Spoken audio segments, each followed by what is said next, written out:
बड़ा बेदर्द मजहब है, क्योंकि वो गोश्त खाने की इजाजत देता है, इसलिए बेदर्द है। एक जानवर के जान लेना कितना बेदर्द है, गोश्त खाने की इजाजत देता है, इसलिए बेदर्द है। पहले मैं ये कहना चाहता हूं कि एक मुसलमान शुद्ध शाकाहारी होके, प्योर वेजिटेरियन होके भी अच्छा मुसलमान हो सकता है। गोश्त खाना हमारे लिए फर्ज नहीं है। कुरान में या हदीस में कहीं लिखा नहीं कि गोश्त खाना फर्ज है। एक मुसलमान अच्छा मुसलमान शुद्ध शाकाहारी होके, प्योर वेजिटेरियन होके भी हो सकता है। लेकिन अल्लाह ताला फरमाते हैं सूरह माइदा में, सूरह नंबर 5 आयत नंबर 1 में, कि हमने आपको खाने के लिए सारे जानवर जिसके 4 पैर है उसकी इजाजत दी है, सिर्फ जिसकी मुमानियत है। We have agreed that you can eat any four-footed animal with the exception named. ये कहा गया है सूरह नहल में सूरह नंबर 16 आयत नंबर 5 में भी कि कैटल, भेड़ बकरी बनाया गया है ताकि आपके काम आए और आप उनका गोश्त खा सके। ये सूरह मोमिनून में जिक्र है सूरह नंबर 23 आयत नंबर 21 में कि आप भेड़ बकरी खा सकते हैं। आओ पहले ये समझ ले कि इंसान के लिए गोश्त खाना सही है क्या गलत है। आज की साइंस ये कहती है कि मीट के अंदर, मटन में, गोश्त में हाई लेवल ऑफ प्रोटीन है, इट इज न्यूट्रिशियस, विटामिन के है, आयरन है and high level of protein है। हमारे जिस्म को 20 से ज्यादा अमीनो एसिड की जरूरत है, उसमें से 8 किस्म के अमीनो एसिड जिस्म में बनाए नहीं जाते, तो वो 8 अमीनो एसिड हमें खाने में लेना जरूरी है। कोई भी वेजिटेरियन फूड, कोई भी शाकाहारी खाने में ये 8 अमीनो एसिड एक साथ है ही नहीं, लेकिन गोश्त में, मच्छी में ये 8 अमीनो एसिड एक साथ है।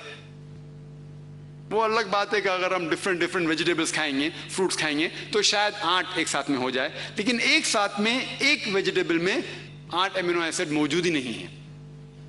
और जो जानवर सिर्फ घास फूस खाते हैं, हर्बिवोरस एनिमल, मिसाल के तौर पे गाय, बकरी, आप देखेंगे उनके दांत फ्लैट दांत है, चपटे दांत है उनके, वो सिर्फ घास फूस खा सकते, गोश्त खा ही नहीं सकते, उनके दांत है चपटे, हर्बिवोरस सेट ऑफ टीथ। आप वो जानवर को देखेंगे जो गोश्त खाते हैं, मिसाल के तौर पे शेर, शेर बब्बर, चीता, उनके नोकीले दांत है, कैनाइन टीथ, वो सिर्फ गोश्त खाते हैं, घास फूस खा ही नहीं सकते। अगर आप जाके आईने में अपने दांत देखेंगे, हमारे पास चपटे दांत भी और नोकीले दांत भी है। अगर अल्लाह ताला चाहता कि हम सिर्फ घास फूस खाए तो ये नोकीले दांत क्यों दिए हमें, तो कैनाइन सेट ऑफ टीथ क्यों दिए। इससे ये जाहिर होता है कि हम गोश्त भी खा सकते हैं। और जो डाइजेस्टिव सिस्टम है भेड़ बकरी का, वो सिर्फ घास फूस खा सकता है, घास फूस हजम कर सकता है, गोश्त हजम कर ही नहीं सकता है। डाइजेस्टिव सिस्टम जो चीते का है, शेर का है, शेर बब्बर का है, वो सिर्फ गोश्त को हजम कर सकता है, घास फूस को कर नहीं सकता है।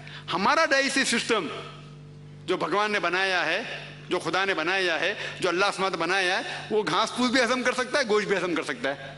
अगर अल्लाह ताला चाहता कि हम सिर्फ घास फूस खाए तो ऐसा डाइजेस्टिव सिस्टम क्यों दे जो गोश्त को भी हजम कर सकता है।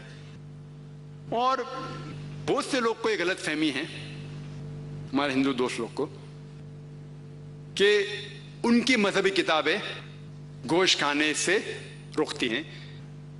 ये गलत फहमी है। अगर आप उनकी मजहबी किताब पढ़ेंगे, उनकी मजहबी किताबों में गोश्त खाने की ममानियत नहीं है। अगर आप पढ़ेंगे Manusmriti chapter number 5 verse number 30, अध्याय 5 श्लोका 30, उसमें लिखा है कि भगवान ने कुछ जानवर को खाने के लिए बनाया है, कुछ जानवर को खिलाने के लिए। God has created some animals to eat and some to be eaten. अगर आप वो जानवर खाते हैं जो खाने के लिए बनाए गए हैं तो आप कुछ गुनाह नहीं करते। मनुस्मृति अध्याय 5 श्लोका नंबर 30। आगे आप पढ़ेंगे मनुस्मृति अध्याय 5 श्लोका नंबर 31 में कहा गया है कि अगर आप वो जानवर का कत्ल करते हैं जो पूजा के लिए बनाए गए तो आपको कोई गुनाह नहीं है। मनुस्मृति अध्याय 5 चैप्टर 5 वर्स नंबर 39 एंड 40, 39 और 40, उसमें लिखा गया है कि अगर आप सैक्रिफाइस में गोश्त खाते हैं, पूजा के लिए गोश्त खाते हैं, तो कोई गुनाह नहीं कर रहे। और कई ऐसे हवाले हैं ऋग्वेदा में जहां लिखा हुआ है कि आप भैंस खा सकते। कितने हवाले हैं ऋग्वेदा जिल्द नंबर 10। और अगर आप महाभारत पढ़ेंगे, अनुशासन पर्व अध्याय नंबर 88, जिसका जिक्र मनुस्मृति में भी है, भीष्म से पूछा जाता है, युधिष्ठिर सबसे बड़े भाई है, वो भीष्म से पूछते हैं कि यज्ञ में, पूजा में हमें क्या चीज देना चाहिए ताकि हमारे परदादा खुश होंगे, एंसेस्टर्स विल बी हैप्पी। तो भीष्म जवाब देते हैं कि अगर आप भाजी, फल और चावल देंगे तो हमारे परदादा 1 महीने के लिए खुश होंगे। अगर फल, भाजी, चावल देंगे 1 महीने के लिए। अगर आप मच्छी देंगे तो 2 महीने के लिए। अगर गोश्त देंगे तो 3 महीने के लिए। अगर खरगोश देंगे तो 4 महीने के लिए। अगर बकरी देंगे तो 5 महीने के लिए। अगर सुअर देंगे तो 6 महीने के लिए। अगर परिंदा देंगे तो 7 महीने के लिए। हिरन देंगे तो 8 महीने के लिए। ये मेन्यू है, पूरा लंबा है। आखिर में कहा जाता है कि अगर आप भैंस देंगे तो 11 महीने के लिए, और अगर आप गाय देंगे तो 1 पूरे साल के लिए हमारे परदादा खुश होंगे, और अगर आप राइनोसरस देंगे तो हमेशा के लिए खुश होंगे। तो अगर आप हिंदू मजहबी किताब पढ़ते हैं तो इससे यह मालूम पड़ता है कि हिंदू मजहबी किताब के अंदर भी गोश्त खाने की मुमानियत नहीं है। लेकिन क्योंकि बहुत से लोग दिगर मजाहिब की तरफ जा रहे थे, मिसाल के तौर पे जैनिज्म, इसलिए उनने दूसरी मजहब की चीज को इख्तियार किया। और अगर दिगर मजाहिब से पूछेंगे क्यों आप गोश्त नहीं खाते, तो वो कहते हैं कि किसी की जान लेना हराम है। जब आप गोश्त खाते हैं तो जानवर की जान लेते हैं, इसीलिए हराम है। तो मैं कहता हूं अगर हम बिना किसी की जान लिए इस धरती पे जी सके तो मैं सबसे पहला इंसान हूंगा। मैं कहता हूं, क्योंकि मैं डॉक्टर हूं, मैं जानता हूं। मैं उनसे कहता हूं कि आज साइंस एडवांस हो चुकी है। यह अलग बात है कि पहले लोग समझते थे कि पेड़ पौधे में जान नहीं है। आज साइंस एडवांस हो चुकी है, हम जानते हैं कि पेड़ पौधे में भी जान है, फल में भी जान है। तो आप फल और पेड़ पौधा क्यों खाते? तो उनकी लॉजिक, उनकी मंतिक जरा बदल गई। अभी कहते हैं अच्छा हम जानते हैं कि पेड़ के अंदर जान है, लेकिन जो पेड़ पौधा है उनको दर्द महसूस नहीं होता, जानवर को दर्द महसूस होता है, इसलिए जानवर खाना बड़ा हराम है बनिस्बत भाजी पाला खाने से। आज साइंस और तरक्की कर चुकी है। साइंस ये कहती है कि पेड़ पौधे भी उनको दर्द होता है, वो हंस भी सकते, वो रो भी सकते, वो चिल्ला भी सकते, लेकिन उनकी आवाज हमारे कानों तक नहीं पहुंचती, क्योंकि हमारे कान सिर्फ 20 साइकिल्स टू 20,000 साइकिल्स, 20 से 20,000 साइकिल्स पर सेकंड तक सुन सकती है। इसके नीचे, इसके ऊपर हमारे कान को नहीं सुनाई देता। लेकिन पेड़ पौधे भी रोते हैं, हंसते हैं, खुश होते हैं। आज साइंस एडवांस हो चुकी है। एक शख्स था जो मुझसे बहुत बहस किया। वो कहने लगा, जाकिर मैं मानता हूं क्या पेड़ पौधे में, फल में जान है, उन्हें दर्द का भी एहसास होता है, लेकिन जानवर के पास 5 सेंसेस है, 5 एहसास करने के सेंसेस है। ये जो पेड़ पौधे है सिर्फ 3 है। तो क्योंकि पेड़ पौधे के सेंसेस जो एहसास करने के ना, एहसास मतलब टच, टेस्ट, फील, ये सब एहसास सेंसेस बोलते हैं अंग्रेजी में। तो क्योंकि पेड़ पौधे में 2 कम है, इसीलिए पेड़ पौधे को मारना कम गुनाह है। तो मैंने उस शख्स से कहा कि मान लो आपका कोई भाई है जो गूंगा और बहरा पैदा होता है, ना सुन सकता है ना बोल सकता है, 2 सेंसेस कम है, 2 एहसास करने की चीज कम है। अगर वो बड़ा होता है और कोई उसका कत्ल करता है तो आप जाके जज से कहेंगे कि जज मेरे भाई के कातिल को कम सजा दो क्योंकि उसके पास 2 सेंसेस कम थे। आप तो उल्टा कहेंगे कि कातिल को डबल सजा दो, उसने मासूम को मारा है, बेचारा बहरा था और गूंगा था। इस्लाम में बहरा गूंगा 2 सेंस ज्यादा, 2 सेंस कम। कुरान में लिखा हुआ है सूरह बकरा में, सूरा नंबर 2 आयत नंबर 168, उसमें अल्लाह ताला फरमाते, या अल्लज़ीना आमनू, ओ ईमान वाले, आप वो चीज खाओ जो आपके लिए हलाल है। जो हलाल है वो जायज है, जो हराम है वो नाजायज है। तो जो चीज हलाल है हम खा सकते हैं। कोई अगर शुद्ध शाकाहारी है, मुझे कोई गिला शिकवा उससे नहीं है, कोई गिला शिकवा नहीं। कोई शुद्ध शाकाहारी है तो मैं मांसाहारी हूं, वो शाकाहारी है, मुझे कोई गिला शिकवा नहीं। लेकिन अगर वो मुझसे आके कहेगा कि मांसाहारी बनना गलत है तो मैं जवाब देता हूं। और हिंदुस्तान में जो लोग हैं, कई लोग शाकाहारी है, उससे देखे जाओ तो मुझे फायदा है। अगर सब हिंदुस्तानी मांसाहारी बन जाएंगे तो ये मटन का भाव जो ज्यादा हो जाएगा, तो मुझे कोई गिला शिकवा नहीं अगर बाकी लोग शाकाहारी है तो।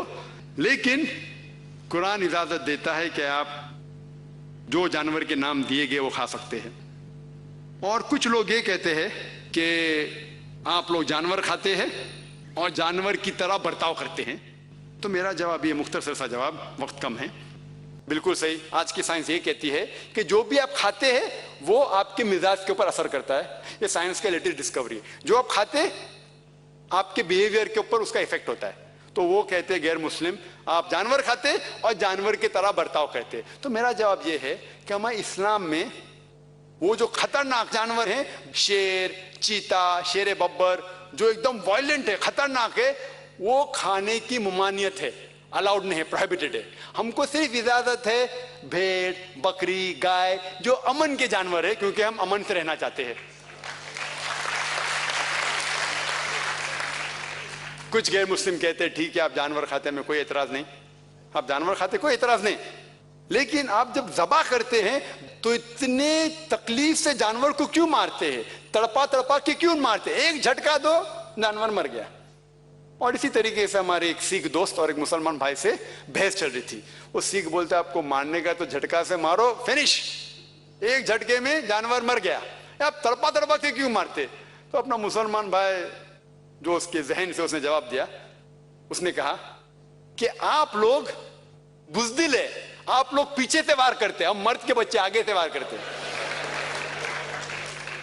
ये जवाब सही नहीं है।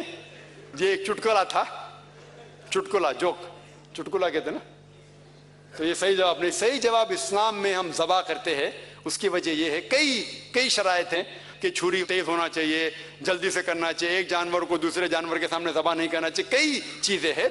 सबसे अहम है कि जब आप ज़बा करते हैं तो आप थ्रोट को और विंड पाइप को काटते हैं और वेसल्स ऑफ द नेक, जो गर्दन के जितने हैं वेसल्स, उसको काटते हैं। लेकिन स्पाइनल कॉर्ड को, जो रीढ़ की हड्डी है, उसको आप हाथ नहीं लगाना चाहिए, क्योंकि जब हम ज़बा करते हैं विंड पाइप और ये गले को काटते हैं along with the vessels of the neck, heart pump कर रहा है ब्लड, दिल अभी तक चलता है और खून बह जाता है। अगर हम रीढ़ की हड्डी, स्पाइनल कॉर्ड को डैमेज करेंगे तो जो नर्व जो दिल को जा रही है वो डैमेज हो सकती है। They can be cardiac arrest, दिल बंद हो सकता है। जब दिल बंद हो जाएगा तो सारा खून जिस्म में रहेगा। तो एक जरूरी चीज है कि जब हम ज़बा करते हैं तो ये जो विंड पाइप को काटते हैं, थ्रोट को काटते हैं, वेसल को काटते हैं, और दिल अभी तक के खून को पंप कर रहा है बाहर। हमारा मेन मकसद है कि खून जानवर के जिस्म से बाहर जाए। आज साइंस ये कहती है कि खून is a good medium of germs and bacteria. खून के अंदर जरासीम रहते हैं, टॉक्सिन रहते हैं, बहुत से बीमारियां रहते हैं। तो हम साइंटिफिकली इस खून को बहने देते हैं। और लोग को गलत तस्वुर है कि जब ज़बा होता है तो जानवर तड़प तड़प के मरता है। हालांकि जब ज़बा होता है तो जो खून का वेसल जो दिमाग के उस भाग को पहुंचता है जिससे दर्द का एहसास होता है, वो बंद हो जाता है। तो जानवर सुकून से मरता है, उसको दर्द का एहसास नहीं होता है, क्योंकि खून जो दिमाग के हिस्से पे जा रहा है जिससे दर्द का एहसास होता है, वो बंद हो जाता है। मैं ये जानता हूं कि जानवर तड़प तड़प के मरता है। वो तड़पता है दर्द की वजह से नहीं, क्योंकि खून कम होने की वजह से scientifically muscles contract and relax. खून कम होने की वजह से वो मसल कॉन्ट्रैक्ट करते और रिलैक्स करते, इसीलिए जानवर तड़पता है, दर्द से नहीं। हालांकि झटके में कई बार जानवर 2, 3, 4 घंटे बाद मरता है और बहुत दर्द के साथ मरता है। तो इस्लामिक तरीका स्लॉटरिंग का एकदम सही तरीका है, साइंटिफिक है।